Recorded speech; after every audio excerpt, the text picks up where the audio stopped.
Ladies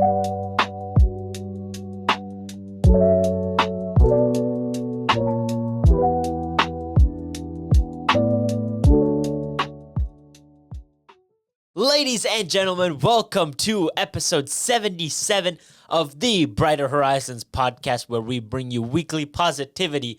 But as my co-host Nithik has once said before, we certainly do not bring you haircuts on time. Good God, we are both so Have I said that before? But undoubtedly it's true, guys. It's getting bad. We booked one. Shout out to my boy.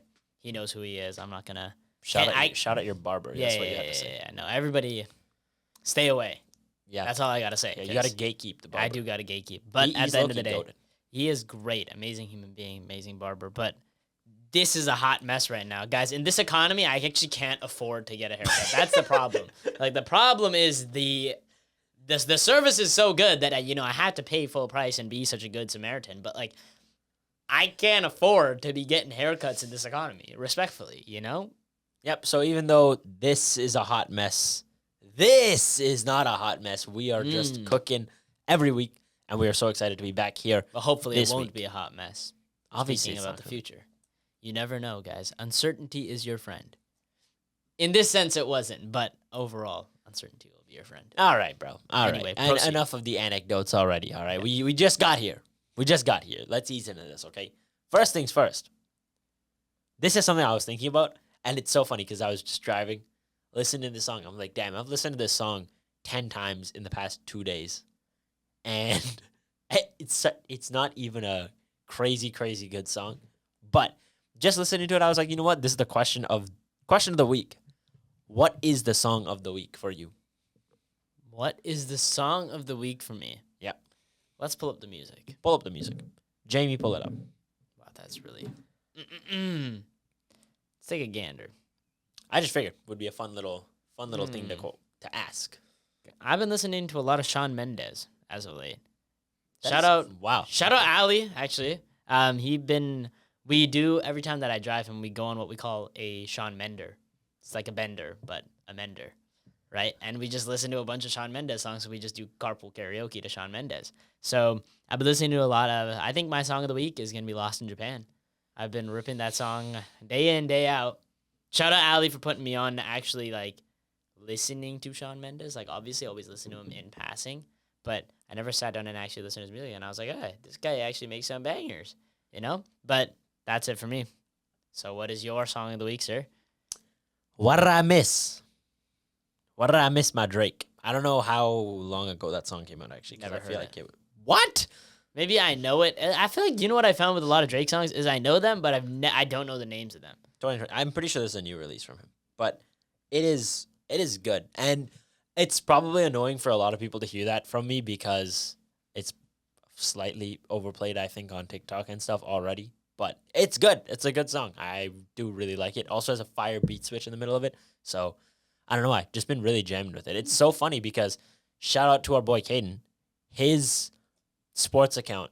I think he used it on a story or one of his posts. And that was what put me on. I was like, damn, this is a banger. And I just started listening to it on repeat. That's fire. So, yeah. Honestly, no greater feeling than just finding a banger for the week. It's great. It's That great. is true. It's the little wins, man, finding that little thing. So, yeah. How are we doing, chat? Whew. I feel like we ask that question every single week, and every single week I give the exact same answer of, it's been busy. Yeah. But Lord, has it been busy, guys. You know what I found is, I think that the mind is far busier than the body. And that makes sense intuitively, but what I mean is I think I have more things than I have to do than I actually have to do, if that makes sense. I'm thinking about more things than I actually have to do. So my mind is always racing at 1,000,000 miles a minute, thinking about every single thing that I have to do. And then I sit down, I look at my Google Calendar, I'm like, okay, wait, why do I have so much space? Why is there actually time? It seems like there's so little time for everything, but really there's a lot more time than it seems. So the one thing that I've been trying to come to terms with as of late is that, yes, I am busy, and yes, there's a lot that needs to be done, but if you really take a moment to breathe for a second, you realize that you're suffocating yourself. I've found that looking through all of the like stuff that I'm doing right now, it feels like I should be always on the clock, work, work, work, work, work. But then I take a step back and I'm like, okay, what can I do right now? What can I do today? Right? What is due tomorrow? What is due the day after? Like, what do I need to get done today? And then I really like break it down. I'm like, it's really not that much. It's really not that crazy. So what I found, the key to this is don't suffocate yourself unnecessarily, because there is time, there is space. You can find the time if you try. But if you're sat there like, oh, I got this and I got this and I got this, it's like, if your mind is suffocated, your body will be suffocated. But it doesn't need to be the other way around, right? Keeping a clear, level-headed mind is really difficult, and it's something that I'm trying to embrace as I take on more things. But as of late, that's the one revelation that I've had, is that even though the mind feels as though it's busy, sometimes it doesn't need to be. And that's okay, you know? The reason why you feel this sense of constraint when it comes to time, in my opinion, is a lack of planning. What I've come to realize is, think about it this way. Take a step That was just back. a crazy shot at me for no No, reason. no, no, no. Sorry. Maybe it sounded like I was talking about you directly, but actually, yeah, that definitely sounds like I was just straight up taking a shot at you. No, no, no. That was not what I meant. What I was saying was more so as a broader point, not just to you, but to the audience, to myself, to anybody listening to this. It becomes very easy to stress about time and all the things you have to do when there's not a clear-cut plan for what needs to be done. I can tell you firsthand, the past 3 weeks, arguably maybe even longer, I feel like I've been playing catch-up. I've been behind the 8 ball on a lot of things, and it's been hard to keep up. And the reason why is because I don't plan. I haven't been planning. I've been just barely keeping my head above water with all the responsibilities that I've had to do in the past 3 weeks. But just taking an extra 30 minutes to an hour a day where A, you can reflect on everything you did that day, and then B, write the plan for tomorrow, like the things you need to get to. Having that concrete list, okay, these are the things I'm going to do tomorrow, jumpstarts your productivity and ability to get things done, and also removes a lot of that stress because you're very clear on what needs to be done. The stress is a lot from driving through fog almost, because you're like, okay, I got to get to this destination, but I can't really see where I'm going. That's essentially what not planning is. It just leaves a lot more up to chance, because how do you know how much you're actually going to get to? You don't have a clear-cut A, B, C to do. But once you do have that, cut out list to do, it becomes significantly easier because you've essentially broken down the task of I need to be productive tomorrow into tangible accomplishments that you can measure yourself by that day. So I'll be honest with my personal experience as well. It's significantly harder to get a lot done when I don't plan. And Brian Tracy has a fantastic quote on that where he says, every second you spend planning saves 10 seconds when you're actually doing. And I couldn't agree more, because when I'm living my day-to-day life and I don't plan the night before, I feel like garbage when I wake up, because your mind is thinking, I want to stay in bed. To all the people out there who are, if you're a university student, high school student, if you wake up and you're like, okay, I got to study for this exam, or else I'm going to be cooked because this exam is going to be hard, and you wake up and you go back to sleep, probably because you don't have a very clear-cut plan. The brain does not say, okay, I need to jump out of bed and do this because it's on the board. It's on the board in my room saying I got to do this first thing in the morning. But if it's not there, you leave it up to chance whether you actually wake up or not, right? That's kind of my thought process. I agree. I believe wholeheartedly that, always the thing for me that makes it difficult is change in plans. Remember the whole Leonard Snart thing, right?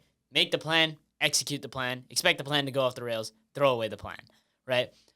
I do believe that planning is extremely important, but I think at some point your planning will be wrong, right? There's only so far in the future you can plan. Yeah. For me, the one thing that you notice is always I'm always extending time. I'm always saying, okay, well, my meeting was supposed to be an hour, it ended up being 2, right? this event was only supposed to be an hour. It ended up being 5, right? My research was only supposed to take X amount of time. My case was only supposed to take X amount of time. There's so many things that I always say are supposed to take X amount of time, and then somehow they always end up going over. Or another variable comes into the mix. I have to do this. I have to do this. So that's where it feels crowded, when it feels like I'm doing the planning, but nothing is playing out how I planned it. So I think it's another skill in and of itself to be able to pivot, to be able to sit there and be like, okay, things have changed. Let's find the next optimal route. And it's very difficult for me personally because I like to plan and I'm very much an overthinker. Like when I go to bed, I don't go to bed, I go to think. Like I go and I sit there and I'm like, I wonder what tomorrow would be like, or I wonder what today could have been like. And I'll look at like every little thing that I did and I'm like, what if I did this instead? Like think about the cascade, the domino effect of how things would have played out differently, right? Or the next day I'll be like, okay, well, I have this thing tomorrow. How's every way that it could go? What should I do? And don't get me wrong, I believe that being an overthinker can be really helpful sometimes, because on the off chance that you predict what's going to happen and you get it right, you feel like a genius. You feel like a fortune teller, like, yeah, a soothsayer, whatever term you want to use. Like, you feel like a god. But 95% of the time, it don't play out that way. I'm going to keep it a bean, guys. I've missed a lot of my predictions. And I end up meaninglessly worrying about things. But especially once you get to that point where it's like, everything just changed like that. It's like, well, all the planning I just did just went out the window. But you have to be okay with that because the planning wasn't meant to fix this, right? Now it's an entirely different thing. So understanding, that's why, you got to embrace the uncertainty that sometimes you're not going to know how to do everything. And you kind of got to be open to the idea that things are going to change, things are going to be different. And when you're taking on tasks, you can't expect everything to play out the way that you will. Instead, you have to be able to adapt, right? Think about sports, right? Everybody has a game plan, or what is it in boxing? It's everybody's trained until they get punched in the face, right? It's like, or everybody remembers their training until they get punched in the face. But once you get punched in the face, you're done. Like, you don't remember a damn thing. All you're doing is swinging back, right? So when you get punched in the face, be sure to remember that, it comes down to how well can you pivot? How well can you think on your feet? How well can you act in the moment? Because there's only so much you can plan for, Yeah, that is true. I'm not going to sit here and disagree with that. You definitely need to have a level of adaptability to it. You have to be able to pivot and get better. And that's where recovery is important, or rather, that's where recovery happens. The ability to adapt when the unexpected happens. But the essential plan for success, or I guess the foundation for success, would be starting with a plan. That structure is more valuable than you can know. So this is something I'm going to start doing.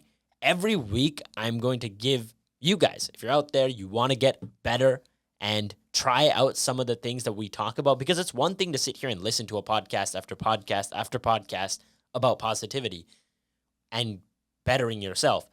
But what good is it if you don't implement it? So every week, I'm going to give you guys a challenge. And the challenge for this week is plan your days.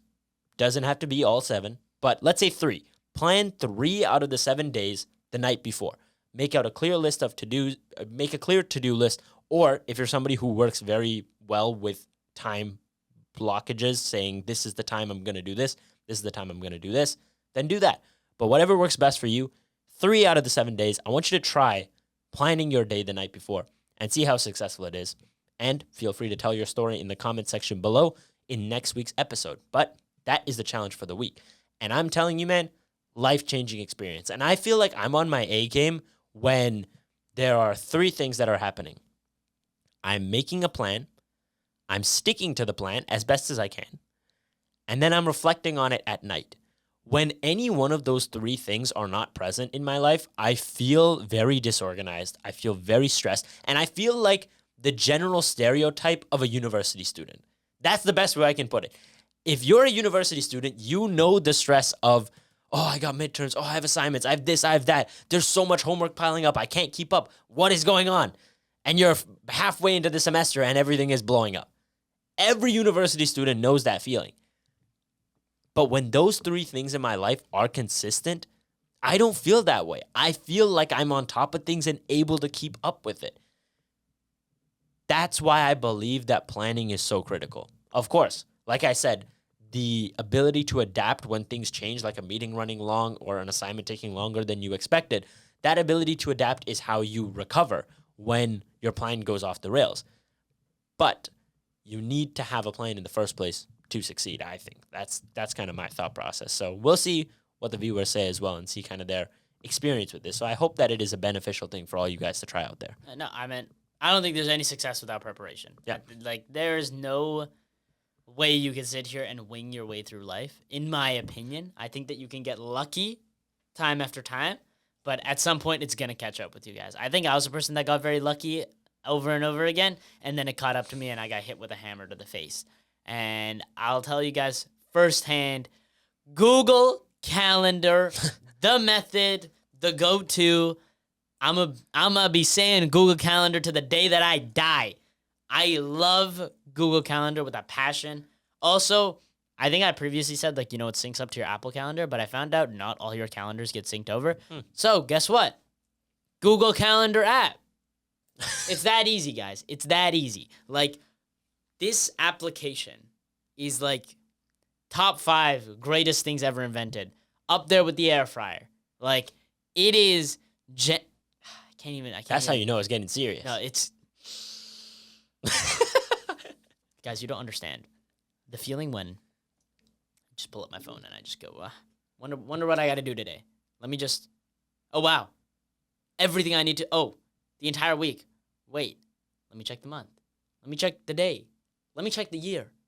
Do you want to give them a glimpse of what my calendar looks like? I don't think that this is anything anybody wants to see right now. But you know what? Never mind. also, I don't know if you're going to be able to tell, but... Like, oh, my God. it looks bad from there, but it's okay, guys. I promise it's all organized and it all makes sense. But get yourself on a platform where you can track your things. Now, that could be a whiteboard. That could be Notion. It could be Google Calendar. Like, whatever works for you, but find something that works for you. That's my number one tip, is I find people going on, like, Google or, like, YouTube and be like, oh, I saw some influencer do this. Let me try it, too. And it's like, that's good. Good for inspiration. But find what works for you. Like, the way that I organize my Google Calendar is different than how somebody else might. The way that I organize my tasks might be different than how somebody else might. Now, I know that maybe you might be like, why would I take advice from this guy when he just said that he feels overwhelmed right now? And I'm like, guys, normally I don't, right? So the reality is, find something that works for you and implement that. Because the one thing I can't stress enough is there is no one-size-fits-all solution. Literally, I lost my marbles because I remember you being like, oh, Google Calendar, Notion. And I was like, okay, I used Google Calendar for a while. Let me try Notion. And I went on YouTube and I was like, how do you make this Notion thing work? And I saw the first 30 seconds of the video. I'm like, yeah, that's insane. I'm not doing all that. No. I literally closed it right away and went back to writing on my whiteboard. No, I can't stand it. Notion is a different animal. Like, when it's I tell you, so much work. I tried to use it once and couldn't get it to work. My brain just hurts thinking about it. I could not get it to be on my side. But I would rather write everything on a pen and paper than use Notion. Oh, wow. 100%. Honestly, I agree. I could not agree more. Like Notion. Jesus. Whew, yeah, Notion is crazy. That was a task. Yeah, but that's the whole point. You're right. It is personal preference. Some people like Notion. Some people like Google Calendar. Some people like writing on the whiteboard if you're old-fashioned. Nothing wrong with that. The point is, figure out what works best for you, man. Figure out what works best for you. And I think one of the things that works best for me when it comes to living a positive life is starting the day off on the right foot. And the reason why I'm bringing this up is I just had one of the most positive days of my entire life. And it was nothing. It's a very bold statement. But let me break it down for you. Yesterday was one of the most positive days of my life. And it was a random, casual Monday. Nothing crazy about it. But I woke up that day. Skies were kind of overcast, so the weather wasn't even giving me a huge reason to be happy. But you and me, we got ready. We hopped in the whip, drove up to school. And as we're driving, this is where the perspective changes. Most people will look up at the clouds and say, it's a cloudy day, it's boring, it's, gloomy, no real incentive or reason to be positive. And the first thing I said once we got into the car and we're heading up to school, I look at the overcast skies, but I see the golden yellow and red of the trees around us as we enter fall. And everything is so beautiful if you really pay attention to it. And I turned to you and I just said, man, what a beautiful sight to wake up to and drive to every single morning for the next month or so. That's amazing. And as we, drove up the winding road to get there, we're flanked on either side by just a sea of golden yellow. And it was amazing. It was beautiful. And right then and there, you and me just sat there in awe for a minute as we drove. So that was point number one in my, very, very positive day.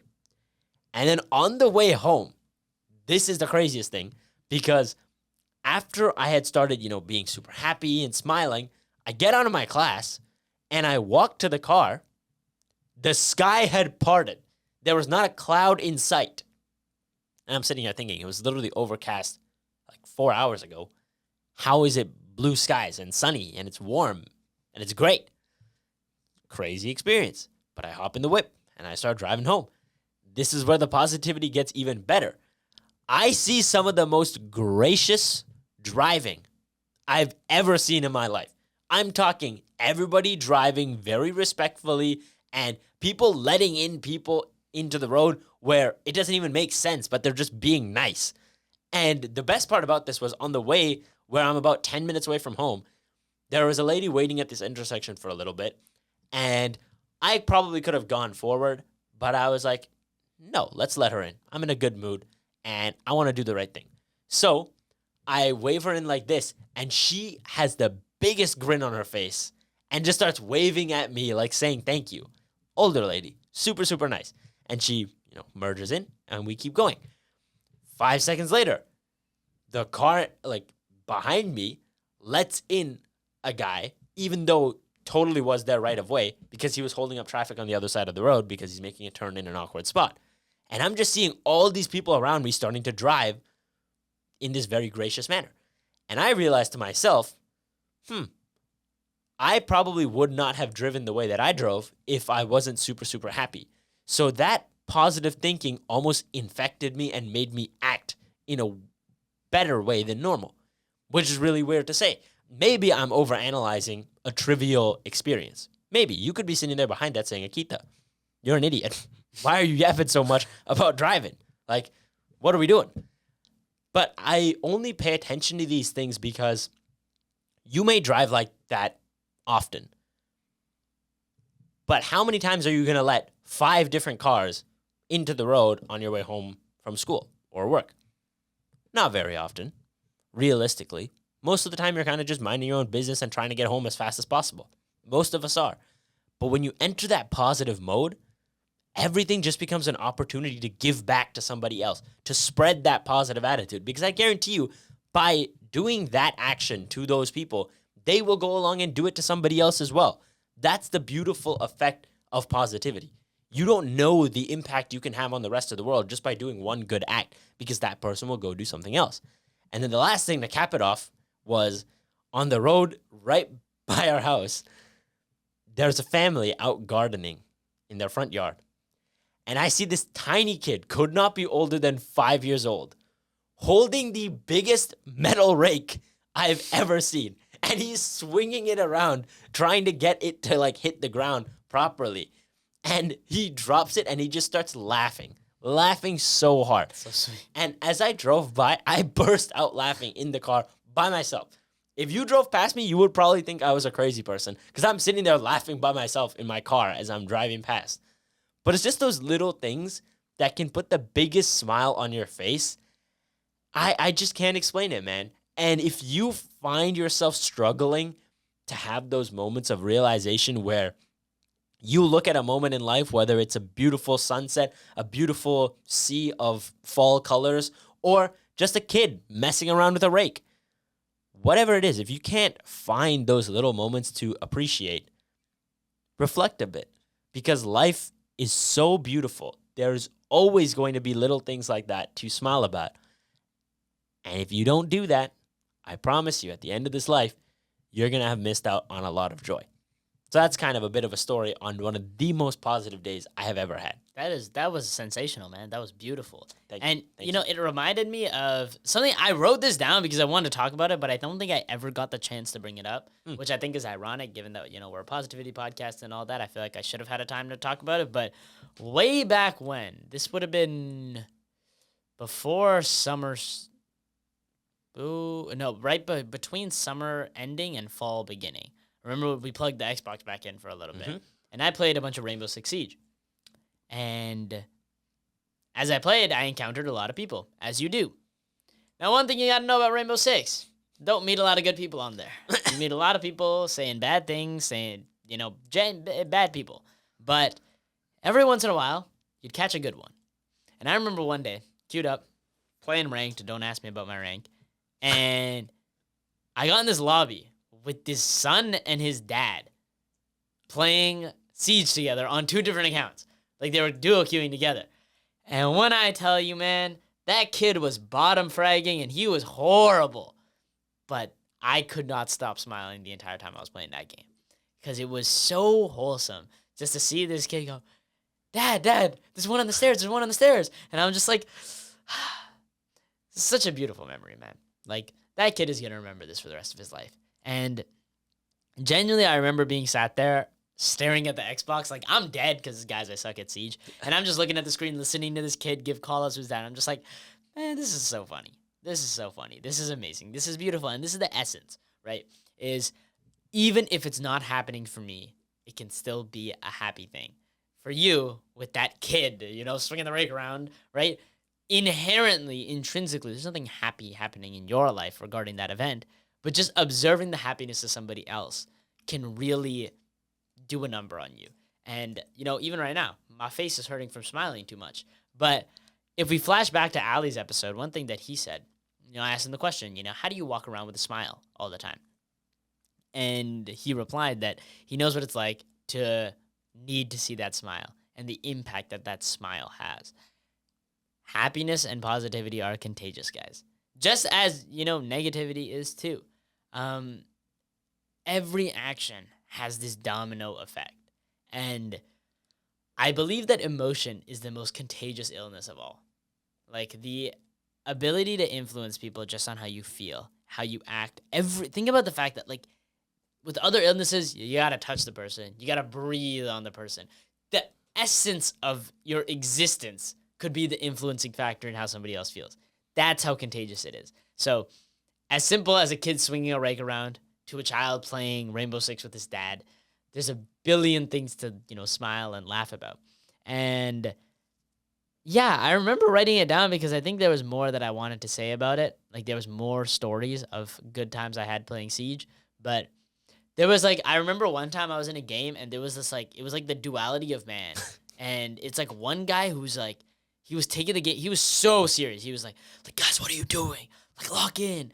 You need to take this side, this side. And I was just like, listen, bro, like, we're in the slums of ranks right now. Like, you ain't getting no good teammates around here. Like, respectfully, I'm on your team, buddy. We ain't winning. We ain't winning anything. So just back it up. Let's just have a good time. And then there's this other guy on the team who's just like, guys, it's all good. We're all here to have a good time. And I'm just like, yeah, you know what, man? That's what's up. Like, that's what I'm here to do. And I remember just watching this dichotomy of, like, it's like the, you know, that picture of, like, it's Star Wars, and it's like, I actually don't know who the 2 characters are. I want to say it's Luke and Anakin. I don't know the picture you're even referring No, where it's like the blue lightsaber and the red lightsaber, and they're like, give me a second, guys. Does that really make sense for it to be Luke and Anakin? Would it not make more sense for it to be, if it's going to be Anakin in the picture, would he not be Darth Vader? Yeah. I have no idea what this meme is. Like, I've never seen this? Sorry, I've Pop seen it up on the screen right now? Sorry, I've seen the meme before. I should have prefaced that. I've obviously seen the meme before, but I don't actually know who's in the picture. But I don't know, guys. But editor's note, I will put it up here somewhere. Yeah. In case you didn't notice, we are not huge Star Wars fans. The duality of man is what I was seeing in this Rainbow Six lobby. And I was just like, you know what? It's really interesting to see how everybody can derive a different experience from the same one. So, like, it's really based on how you frame it. Like, both these guys are the same ranks. They're in the same game. They're on the same team. And yet they're looking at things through 2 completely different lenses. Right? That's crazy. Both are suffering of the same outcomes. and yet one is tweaking, and the other one is doing just fine. So, ask yourself that question, whether the way that you're responding is the best possible way. Yo, respectfully, as much as I find this absolutely hilarious, like if I actually remember to cut to myself in that whole monologue there, you will see just how hilarious I found it to the guy saying, guys, can we just chill? Like, I find it really funny. But I also know exactly what it's like to be the other guy because while I take a lot of competitive things pretty seriously. Like, that's kind of been, it's kind of we know that I'm a very serious person when it comes to competitive activities like sports or games. So I totally know what it's like to be on an Overwatch team and my other DPS is doing absolutely nothing and I'm carrying the whole team on my back and my back hurts and we still lose. I think your back hurts because you're old, but please continue. All right, bro. Just continue. This is literally like, this is how it feels. It's like being Connor McDavid and then looking at your Stuart Skinner teammate. That's what it feels like. That's an analogy. That's a good analogy. It's a good analogy. I'm cooking. It's just messed up. Just threw Skinner under the bus for no reason. Speaking of throwing people under the bus, screw the Edmonton Oilers because we just cooked them on Sunday with no Quinn Hughes. Hell yeah, shout out to the Canucks. Go Vancouver. Canucks. Always. Woo! Had to give some pride and shout out to the boys. I mean, they just lost to the Rangers, which sucks, but that's horrible, but it's okay. Half the roster is injured. It's fine. We look at the bright side of things, and that is exactly why we're here. To look at the bright side of things. Look at the bright side of things. And there is a story. There is a story that I heard that I'm sure a lot of people who are sports fanatics probably know. But judging from our audience and the metrics that I see and the comments that I see, I don't think that many of the people would actually have heard this story. But this is the story of Aaron Rodgers. I don't think you know this story either. I wouldn't know. Okay, well. Who's Aaron Rodgers? I'm kidding. Let's relax. Guess I was just playing. About to crash out and throw the mic across. Joking. Okay? Anyways, Aaron Rodgers, very famous American football player to those of you that don't know. He grew up his entire life dreaming of becoming a San Francisco 49er. Okay? Simple dream. Every kid has their dream of, this is the sports team I want to play for one day, Mom. I'm going to do it. The only difference is, he actually did it. He made it to the point where he was draft eligible and really considered one of the top prospects. So here he was. Draft night comes up. It's 2005, and he's ready to be picked by his dream team. And guess what? The San Francisco 49ers get the first overall pick. So he's like, oh my God, the stars are aligning, and I'm going to play for the team I always dreamed of. And in 2005, with the first overall pick, the San Francisco 49ers select a jit named Alex Smith instead of Aaron Rodgers. Now, why can't I think of the word? No shade. No shade, sure. No hate. That's still not the word. Who are you talking about? What are you trying to say? Alex Smith. No disrespect. I don't know why that took so long. I feel like no shade and no hate were the same thing. They were the same thing, but it wasn't the right word. I needed the correct semantics, okay? No disrespect to Alex Smith because he had a pretty interesting career too, but he's no Aaron Rodgers. Well, I never heard of him. There you go. I never heard of him. There you go, but you do know who Aaron Rodgers is. Yes. Even though you're not a football fanatic. Yeah. So there's the difference right there. Why do I keep hitting the poster, damn it? Oh my God. Just calm down. Sorry, I'm getting fired up because the story gets me like so excited. When I saw this, the funniest thing is I got the inspiration to talk about this from a video, and the final quote that he said, which I'm going to end the story off with, I was just like, oh my God, that might be one of the craziest things I've ever heard. But anyways, so the 49ers draft Alex Smith instead, and one by one, teams passed on Aaron. Now, the camera kept panning to him throughout the draft because the draft is televised. Yeah. And all you can see is just a deadpan stare on his face and him shrugging every couple of picks because he doesn't understand what's going on. And he's embarrassed, right? He was sitting here thinking he was going to be the first overall pick and go to the team of his dreams. And yet, not only did they not pick him, several other teams passed. And when I say several teams. He got picked at 24. 24, okay? Damn. But the most beautiful thing about this is he said, reflecting on the draft, that at one point he started to question everything about himself. Where he worked out, how hard he trained, who he trained with, who he surrounded himself with, all these things. He questioned his entire life and all these decisions because he'd done all this work and it had amounted to nothing because the team he wanted to play for just didn't pick him. But finally, at the 24th pick, the Green Bay Packers selected Aaron Rodgers. And he's, happy. Finally, he gets his shot with a team here that appreciates him. Following the draft, a reporter asked Aaron, how disappointed are you knowing that you are not going to be a San Francisco 49er? And Aaron Rodgers responded, not as disappointed as the San Francisco 49ers are going to be that they didn't draft me. That's aura. And then what did he do? He went on to become one of the greatest and most talented quarterbacks to ever pick up a football. That is not just my opinion. That is a fact. Everybody agrees that Aaron Rodgers is one of, if not the most talented quarterback to ever play the game of football. He leads the league in so many stats. He's also won a Super Bowl. Obviously, I'm not going to say he's better than Tom Brady, but easily one of the most talented players to ever play the game. And he got passed up on by the 49ers, who had the first overall pick. So what was my whole point in telling you this story, other than giving you a banger quote and a huge aura farming moment from Aaron Rodgers that I thought was absolutely beautiful? A lot of people are not going to recognize your value. A lot of people are going to discredit you, try to put you down, and make you question why you even started doing what you're doing in the first place. And it's in moments like that where you need to be so sure of yourself that everything you did was worth it, that you have something to provide of value, and that you're not going to let these people get you down, because so many people are going to overlook value. Some people don't even know what they're talking about, and they're sitting here saying, yeah, you can't do that. Why would you listen to them? Because all that's going to do is drag you down and make it less likely for you to succeed. You really have to be able to turn off the noise, shut it out, and focus on yourself. No matter who is telling you you can't do it, you got to stay locked in and do it. Because once you get that opportunity to show the world that you did deserve that chance, I guarantee you that all those people that said, oh, he's never going to make it, they will beg to have 5 minutes to talk to you. Best clip that signifies this, I don't remember who it was. Damn. Another crazy aura farming clip.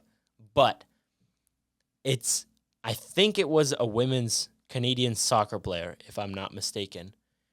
And after winning, I think, the gold medal against the U.S., she said before the game, the U.S. team had our flag on the floor and they were disrespecting it. And now I'm asking them if they want us to sign it.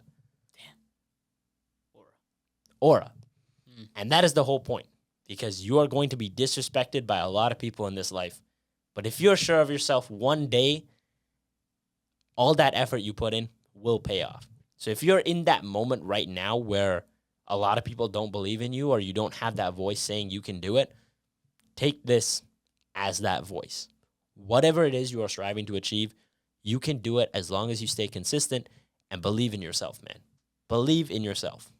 And this takes me to one of the best quotes that I've heard that I really love, and that's hit me like a semi-truck as of late, from Alex Hormozy. And I think you've said it on the podcast before, but if not, the quote is, real self-confidence doesn't come from shouting affirmations in a mirror. Real self-confidence comes from giving the world irrefutable proof that you are who you say you are. And the reason I tie that to what you've said here is, if you provide that evidence, that proof, that fact that I am this person, it doesn't matter what anybody says. If I say that if I drop my phone, it's going to fall, we all know it's going to happen. Just because some dude comes up and says, well, I don't think so, you'd be like, well, the proof, the facts, the evidence says otherwise. So if somebody comes up to you and says, well, you're not really like that, and you say, well, the evidence says otherwise, the proof says otherwise, or the proof is going to say otherwise. Because sometimes you got to believe in yourself before you have anything to show. But you have to have the belief that you are going to generate that proof. But the important part is generating the proof. Belief is important, do not get me wrong. But without the belief, you're giving out empty promises. And You mean without the results? Well, like, yeah, but Without the proof. The proof, yeah. Yeah. Is that not what I said? You said belief, but that's okay. Oh, my fault. But the belief is valuable, but it's only valuable once it's backed up by the truth in the future. Yeah. Because otherwise, you're selling people on a pipe dream, and that's not fair to you or the people that take a chance on you. Because remember, for every person that tells you can't, there's somebody saying you can. And you let those people who you said you can to down when you choose to go back on the word that you said you would take on. So ask yourself that question. When you gave people the belief, did you give them the proof? And if you haven't, why not? Why not? One of the greatest quotes I think you'll ever hear is, why not you? Why could it be anybody but you? Because we seem to say that pretty often to ourselves. I can't. It's not me. Why not? I'm not like that guy. Why not? Ask yourself that question every time that you say you can't. Why not? And you will start to wonder, damn, I really be limiting myself. I'm gonna share a little bit about myself here, guys. Is I'm on a case competition team where in the entrepreneurship discipline. Now, one of the things my coaches have been hammering us on is your products aren't innovative. You're not doing anything different. You're, pitching a B2B SaaS over and over and over again. Those of you that either way, the one thing you got to know is it's not innovative. So we had a meeting with them. And the one thing that they asked us is, change your thinking to what if. You always say you can't. Oh, we can't do this. It's too unfeasible. But what if you could?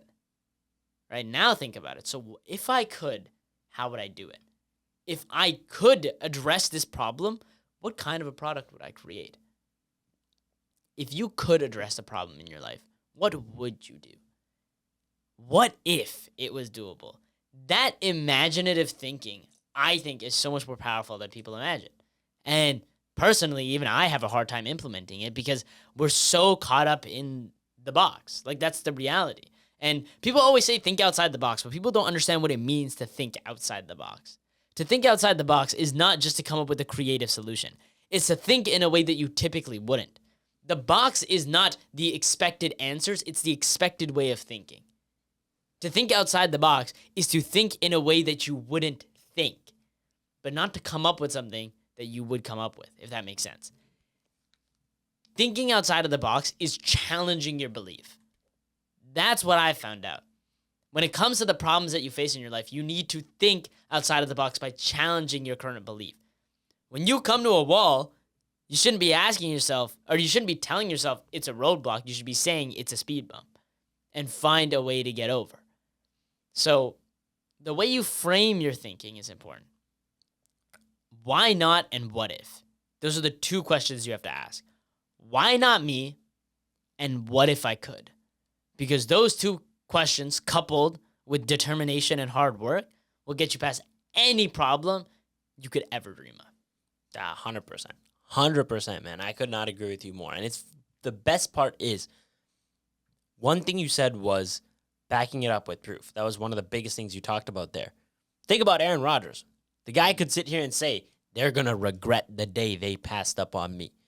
But if he didn't go on to be one of the greatest quarterbacks to ever live, that would have just been an empty promise, and he probably would have gone down as one of the biggest clowns to ever come into the NFL. You can't call out a whole organization and say they made a grave mistake by not picking you and then not back it up with some stellar gameplay. Mm-hmm.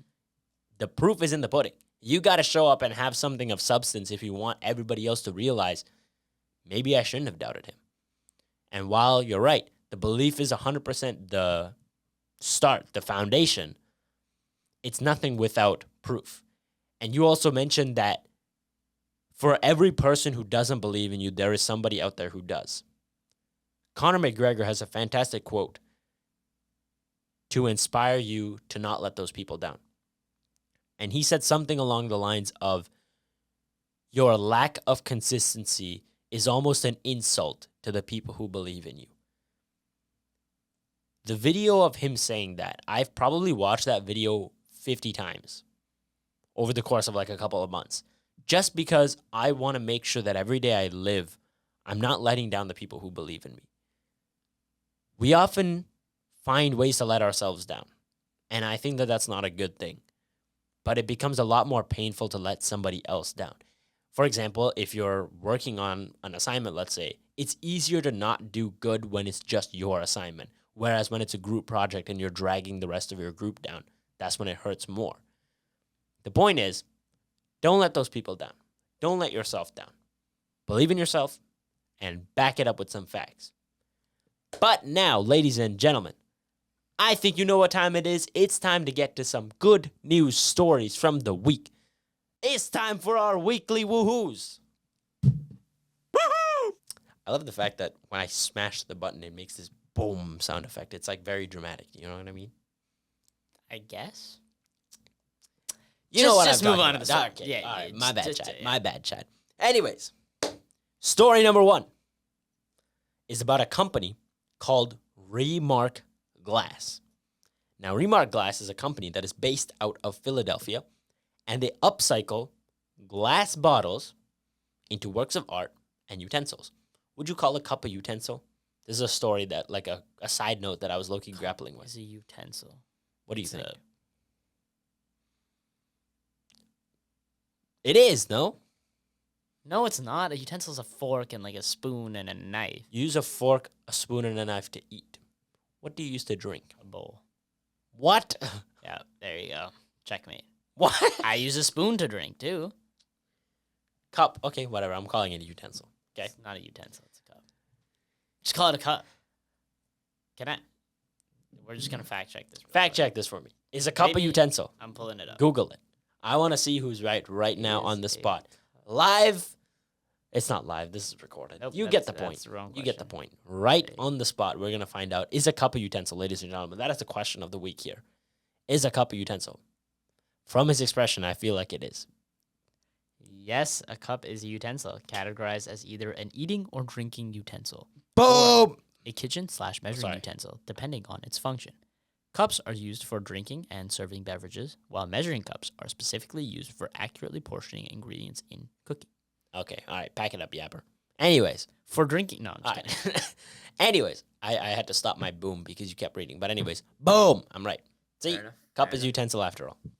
Anyways, getting back to the weekly moves now. Yep. Okay.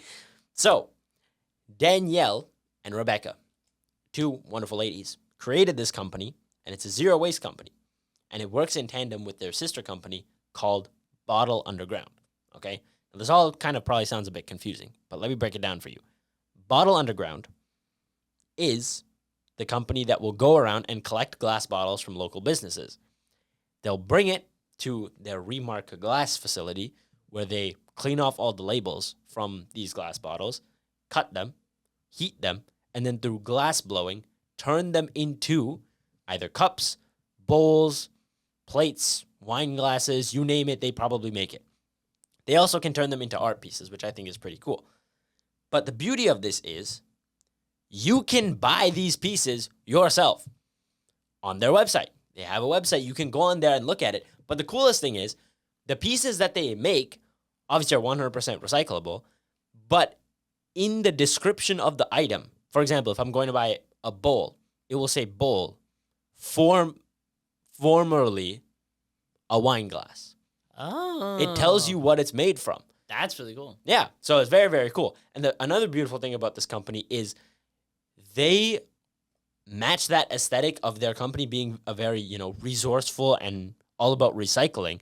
They match that with where they run their company. Their company is run out of an old high school, which was repurposed for small businesses that kind of are run some sort of creative business and need just a space to store stuff.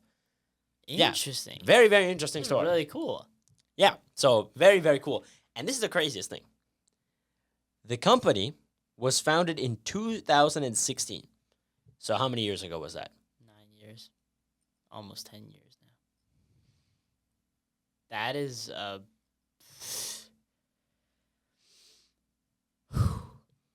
Yo, that's like an existential crisis. 2016, I often refer to as one of the best years I've ever lived. Do you agree with that statement? yeah. I don't 2016 was hype. That was Everyone peak is united over think bottle flipping. fidget bottle spinners. flipping, fidget spinners, mannequin challenge, Yeah. Vine. Oh, I miss Vine.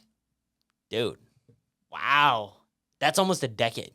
It'll be a decade in a couple months. Anyways, the point was, in 9 years, how many pounds of glass, do you think that this company has Million. recycled? 1,000,000? A billion. All right, so he's just trying to ruin my story. A trillion. Okay. Anyways, I shouldn't have. My bad. I shouldn't Wait, have thrown that to you. 272,000. That's actually a realistic guess. The answer: 421,000. I was pretty close with a billion. With 1,000,000,000? Yes. It's all relative. On the scale of numbers, that's pretty close. This guy is the worst. I'm This just guy is saying. the worst. Just saying. Scale of 1 to, a gajillion. 1,400,000,000 is pretty close. All right. But yeah, proceed. Point is, very cool company. Shout out to them. If you want to buy their stuff, they have a website. Just look up Remark Glass on Google. I'm thinking about buying something right now. It's actually cool. And the other thing is they make things that aren't just the basic stuff like cups. They make, for example, a self-watering planter. You can just dump water in and then eventually it'll slowly feed into the plant, which is very that's cool. pretty cool. Another service they offer is saving your special date. So let's say you're getting married and you pop a bottle of champagne. You can send them your bottle of champagne and they'll turn it into some sort of art piece and you can remember it forever. That's really cool. Right? That's pretty nice. See, as a business guy, Damn. you should be like No, you I'm- appreciate it. That's really awesome because, I think one of the things that's so hard to do, I found is there are no new business models. Like, it's very hard to find a new business idea. Yeah. And also, it makes sense because if it was so easy to find a good creative business idea, then everybody would be an entrepreneur. So, it's always nice to see, damn, I never would have thought of things that way. And that kind of stems back to that whole, thinking outside of the box thing because there's people that think in ways you would never imagine, right? And obviously, I think, the recycling glass, it's not a crazy idea, but the way that they execute is brilliant, right? And offering a service that's really cool. I love that idea, and I think that's something that I would do personally. Is that's so cool, man. Right? That's genuinely you love to see the world where people are making a difference, where people are sparking change. I feel like it's always something that's so beautiful to see. So shout out to them. Shout out to them indeed. Yeah, it's a fantastic story. When I saw that, I was like, damn, that is sick. And it's so cool because this is something that most people actually would pay for because it's worth it. And it's not expensive either. Most of their stuff is $20-$30. Oh, damn. It's not I expensive. thought it would be much more expensive. But then again, if you're getting your stuff for free, then it makes sense. As in, because they probably get bottles for free. Oh, yeah. You know what I mean? Yeah, that's really, really awesome. But with that, ladies and gentlemen, we come... Whoa. We still had one more story. Oh, Chat. I didn't know that we had... You said weekly woohoo, not woohoos. Did I not? I feel like I said woohoos. Run it back. Rewind, play the clip. We'll see. I've never actually played a clip on the podcast. Should I actually do that? You might have to do that. All right, you know what? I will actually do that. Play That's that clip. crazy. This is the first, if you are watching this. First this is the VOD review. First VOD review on the Brighter Horizons podcast. VAR, check it out. Yep. It's time for our weekly woohoos. Editor, give whichever one of us got it right a point, please. Yeah, there you go. Yeah. But anyways, weekly woohoo number 2. You have electric cars. Let me introduce you to Wait. An electric plane. an electric plane. Give me some. Yeah. Oh my Woo! days. That's right. I was wondering you were either going down to the electric bike, and I was like, there's nothing down there that hasn't been electrified yet, so you got to go up. Plane. That's right. That's right. I right. should have started that. Sorry, I could have made it a gradual ascension. I could have been like, you have the electric scooter. No, but that's made it more fun for me to guess. Because Otherwise, I would have known, right? Yeah, if you were doing the uptrend, I would have been able. You to would have guess known easy. exactly. Yeah, okay. But yeah. Fair enough. Fair enough. Anyways, an electric plane. Yes, ladies and gentlemen, you heard me right.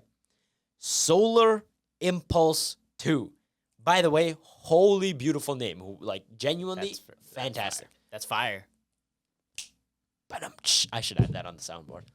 Oh No, yeah. it's too cringy. Nah, I don't mind, guys. What I do you think our think? woohoo sound is really cringy too, so it's okay. It's Homer Simpson. Nobody watches The Simpsons. I'm not saying that you had to watch. I don't watch The Simpsons. You don't watch. We don't watch The Nobody Simpsons. watches it. That's crazy to say. It's one of the most popular shows of all time, is it not? Back in the day. Back in the day. All right, man. Whatever. The point is, I didn't pick it because it's Homer Simpson. Go find a better woohoo sound effect, then come talk to me. Sure. Don't chat to me, bruv. Don't ever do that again. Please, just continue with this damn story. Just shut up.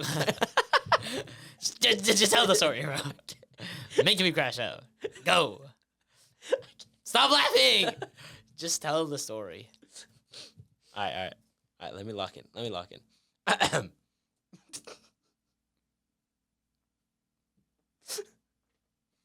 Okay. All right. Solar Impulse 2, as I was saying, is the first plane that runs exclusively on solar energy. Not just being operated by a battery. I'm talking full solar powered plane. Crazy, That sounds right? insane. It is insane. I'm That telling you, if you look at a sounds- picture of this thing, it actually looks like it's from a sci-fi movie. I'm gonna pull this up, pop it up Yeah. for the viewers. Go pull it up. I'm telling you, it's a crazy picture. Yeah. I mean, please continue though. Yeah, but this plane was engineered by Bertrand Piccard and Andre Borschberg. What the Do you see the picture? hell? It's crazy, right? The wings are just all solar panels. Yeah, it's ginormous. That's insane. Like this thing. Yeah. Okay, why did it take you so long? Like, Because the picture I saw was different. oh, was it like this? Yeah, exactly. Okay, yeah. That's the No, one. This is really cool. This is really awesome. Yeah. So, anyways, the plane runs off of 17,000 solar cells. 17,000, okay? Now, you must be thinking, okay, well, they made a plane that runs on solar energy. Does it actually work? Is it less effective? The answer is it does work, and it is not less effective. In fact, to prove this, they did a trip around the world in this solar-powered plane where they started in Abu Dhabi and flew the plane, around the world for a year, covering 40,000 kilometers in that time frame. And it worked perfectly fine. And the beauty of it is, when you look at that picture, you must be thinking, damn, this is a big plane. And it is, because the wingspan of that plane is actually bigger than a Boeing 747. It's ginormous. Huge. And the craziest thing is, it only weighs 2.3 tons. Which I guess doesn't really mean it. I should have looked up what an actual normal plane... Editor, pop it up. But it only weighs 2.3 tons because it's made from a bunch of carbon fiber, which makes it super, super light and easy to make, which is crazy.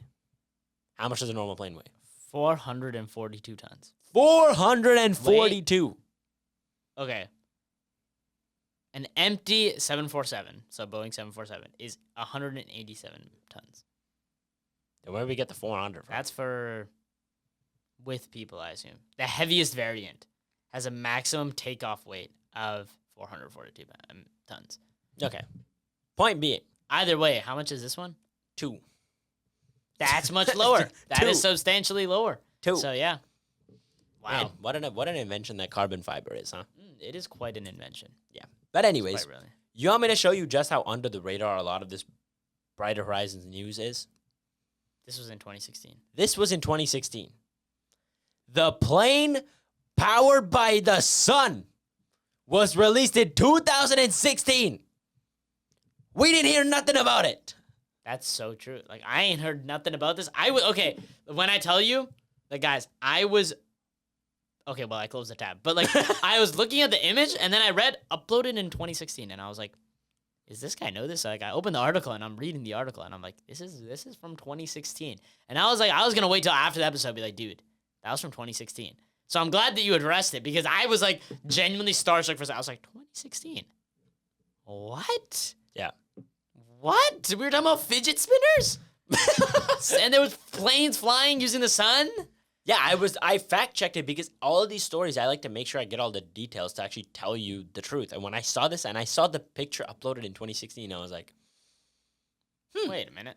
And then when I looked into the details, the flight log, they started that year-round trip. It's actually earlier because their year-long trip ended in 2016. Yeah. It started in 2015. That's crazy. So you're talking a year of travel, and none of us heard anything about it, which is so insane to me because we're all focused but I on the wonder why negative that things. technology isn't like. I don't know. It makes you wonder. It makes a brother wonder. Solar panels come a long way since then, so. I don't know. who But knows, man? the point is, there's a lot of under-the-radar good news. Hopefully every week, we look to shed some light on 2 good news stories throughout the week. Make sure you tune in every single week to see these stories. But let's get back to it. As we were saying, take it away. Thank you guys so much for sticking around to the very end of episode 77 of the Brighter Horizons podcast. But before you guys go, you already know what time it is. It is time for Quote Of the week. Hiram. Quote of the week. Time is the only currency you spend without knowing your balance. Use it wisely. From Gregory Bloomfield, I have no idea who an that is. author and entrepreneur out of Toronto. Wow. Shout out Canada. Shout out Toronto Utes. Shout out Toronto Utes. Shout out the Blue Jays. Shout out the Hopefully Blue they Jays. smoked the Dodgers. They won today. Prayers Shout up. out. Prayers up for the Blue Jays. Toot, toot. Anyways, main point is you don't know how much time you have left. You may look at your bank account before you go spend it on that Krispy Kreme donut or the Clash Royale Pass Royale. You may look at your bank account and know how much money you're spending this week. But when you sit here and waste a day thinking negatively or wasting time, you don't know how much time you have left. Why waste a second? Make every moment count. Smile and enjoy the little things. Have the most positive day every day. Go out there and enjoy life, man. Enjoy life. You don't have enough time to sit here and be doom and gloom every day. Go out there and smile. Go spread some positivity and make a difference in the world. And to end on that beautiful conclusion, once again, thank you guys so much for sticking around to the very end of episode 77 of the Brighter Horizons podcast. Now, today, we've expressed how important it is to go out there and wear a smile. Positivity is more contagious than anything else on this planet. Wear a smile and see how the people around you change. Radiate positive energy and see how the world is going to genuinely shift around you. The way that you see it, the way that people act. Understand that it's important to back yourself up with proof. Saying it is one thing, but doing it is another. Understand that you need to ask yourself the real questions. Why not and what if? Because if anybody else can do it, so can you. And you can do it if you can dream it. Understand that there's beautiful things happening in today's world, and there will always be a reason to smile. And with that, make sure you live a positive life, y'all. Peace out.